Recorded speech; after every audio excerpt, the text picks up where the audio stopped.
Hello everybody, apparently I've been tagged. Smell with my first tag, and it's the top 5 tag. Top 5, was it systems, games and game characters. And to be honest, it's been quite a challenge, quite a welcome challenge, but it's been tough. I've had to really work out how I'm going to sort of think about it, how to set myself parameters and what criteria to use, because I think about things too much, or maybe I have thought about it too much. Maybe I should not quite take it so seriously, but no, it's been a welcome challenge, and it's taken a bit of thinking about. But before I go on, I just got some thanks to specifically or particularly to COD2 fan for his shout in his last pickups video. Really appreciate it. Really blown away by that, and I've already had quite a few more subscribers as a result. So it's been great. I'm really grateful, and also to SNEStastic for tagging me in sort of for this top 5 tag as well, because I think that's sent a few more subscribers my way as well. And finally to all those subscribers who have subscribed as a result of those two mentions by other YouTubers.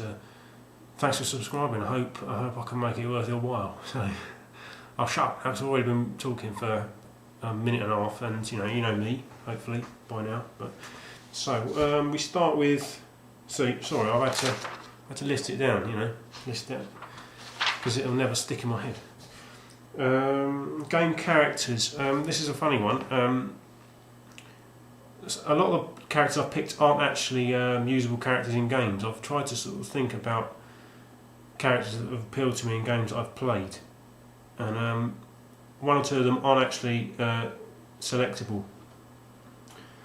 But right, first one is, if you've ever played Shining Force, it's a character called Xylo. He's a werewolf. And the character's always appealed to me. He's probably the coolest game character I know. His character model, specifically the promotion one, is just really nicely done. It's one of the coolest characters, and he's got sort of like the persona of like a Viking berserker. But he's a wolf. He's like a Viking berserker, but ice cool with it. And that character always appealed to me, and it turns out he's actually hard as nails, and he goes on to be one of those powerful characters in the game, and that always appealed to me. Second one, it's a funny character you might not know of. It's a character called Boken. He sort of embodies the indomitable spirit and absolute fearlessness that you get in a lot of Japanese media and Japanese culture. And he's like a catalyst in the game, and he's probably got more part of the storyline than Xylo has. But he's like a little backpacker. He's like a traveller around the game world, and he appears on the periphery of all these battles that you fight. In terms, he's like a traveller to war zones, and I like that. I like that fearlessness. Couple of the others. In Halo, Master Chief and also the Sergeant. Master Chief, it's self-explanatory really, but the Sergeant almost more so, because he has less of the skills and the tools that Master Chief does, but he also survives the first game, so which gives him sort of a slight edge on Master Chief in a way, because he doesn't have the suit. So the King from We Love Katamari, it's just insane. He talks in a funny sort of weird, scratchy, bleepy noise. It's punctuated what he says, and it's basically sort of insane stream of consciousness. So you'd have to, I can't really describe it. You'd have to see it to understand. But people who have played We Love Katamari understand. He's just a nut job. What's that? That's sort of 3/4. No, it's just 4, isn't it? The last one I'll include. Barry Burton. Is it Barry Burton? I think it's Barry Burton. I'm not right. Wrong. From Resident Evil. Is it Barry Burton? Barry. Well, it's Barry anyway. Don't open that door! That's Barry, isn't it? Because he's just the comedy character. you can't take his acting seriously. But yeah, and he survives, doesn't he, to the end? I think, yeah. But he's just appealed to me because he's sort of like he's a bit of an ironic character, and I like that. I like that, you know, in a game. But yeah, that's my top 5. Can you remember them? Xylo, Boken, the King, Master Chief and Sarge, and Barry Burton from Resident Evil. What's next? Systems. These are sort of systems I've owned, going in chronological order, on no particular order of preference. First one, Amstrad CPC 464, like X-File 2708. Has a lot of nostalgia value. A lot of it sort of turned me on to games in the first place. I didn't really have much experience before that. I used to have an Acorn Electron, but can't really remember it, to be honest. Amstrad CPC 464 had the old Amsoft games like Harrier Attack and Roland on the Ropes. Pretty rough, cheap, nasty games, but they've got like a nice nostalgia factor to them now, you know.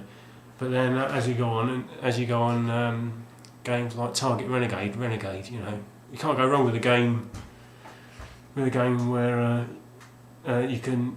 I think it's Target Renegade, or maybe it's the C64 version. There's a little face in the corner. Every time you can knee someone in the nuts, and the face goes like that. I think. Yeah, Amstrad CPC 464. Next two, Mega Drive and SNES. I'll do them together because I had 2 Mega Drives. SNES I had less of experience with, but I think, if I'm honest, a lot of my favourite games are on the Mega Drive, so I have to include it. But I think the SNES has the more iconic games, the games that have the sort of the more classic status, which I wish I can appreciate. So they're sort of half and half. If I was to choose one, that I'd always go with the Mega Drive, but I have respect for the SNES, and just it's more of the connoisseur's machine rather than Mega Drive is more sort of the populist folk, isn't it? Yeah, and PS1 again. PS1 sort of turned on the nation to gaming. It opened up to a whole new crowd. So, and me as well. Obviously, it was the first machine that I had that used discs, which made a difference. And something I forgot to mention with the Amstrad. Anybody who's ever used a tape loading machine knows what dedication is. You know, sitting waiting for the tape to load. But PS1 and Xbox. The last one was Xbox. First-person shooters. It was the first time I really appreciated first-person shooters. I played them on the PS1. Never really got into them. Played Halo. That's the reason I got the Xbox really for Halo. And just amazing game. And I think SNES-tastic says the same thing, didn't he? Halo can't really go wrong. I'm going to have to hurry this up. Finally, games. No particular order. I'll mention some I've already mentioned before pretty quickly. You probably have heard me talking about Shining Force. Just game I've played the most. It's probably the most cherished game. First time I remember playing it, it put me. I was so concentrating and tense. Every time I stopped playing, I had sort of jaw ache because I've been gritting my teeth so much. Suikoden 2, I've mentioned that in a past video, so it's sort of self-explanatory. Again, Halo. It's Halo, isn't it? FPS connoisseurs might not agree, and then they've probably got other opinions, but I'm not really a PC gamer, so they'll always say that PC's the best platform for SPSs, but Halo it turned me on to FPSs. But the last two, a bit funny. We Love Katamari. It's an antidote for me. It's an antidote to all the games that involve sort of rape, murder, and pillage. You know, like the sort of not rape, but it's sort of inconsequential. It doesn't actually mean anything, this game, but it's the best fun, and you can't be miserable playing it. It's insane. I recommend it to anyone. And the last one, I'll have to show you this to illustrate it. It's on Tato Legends 2. It's a game called Growl. I've got a video of it in my favourites, and it's quite. It's not the best technical scrolling beat 'em up, but it's just unintentionally, intentionally, I don't know, funny. It's absolutely hilarious. The translation from Japanese, because obviously it's a Taito game. It's unintentionally hilarious. It's the setup's surreal. You're like a sort of Indiana Jones, almost like Steven Seagal, eco warrior stroke park ranger, and you have to fight all this mad collection of villains, and then the ending's just surreal. So check out my favourites. Check out other vids on YouTube. It's Growl on. You can get it on the Legends 2, on the Tato Legends 2. So I'll cut it off, folks. I'm nearly at 11 minutes. So I'll see you later, boys. Thanks for that.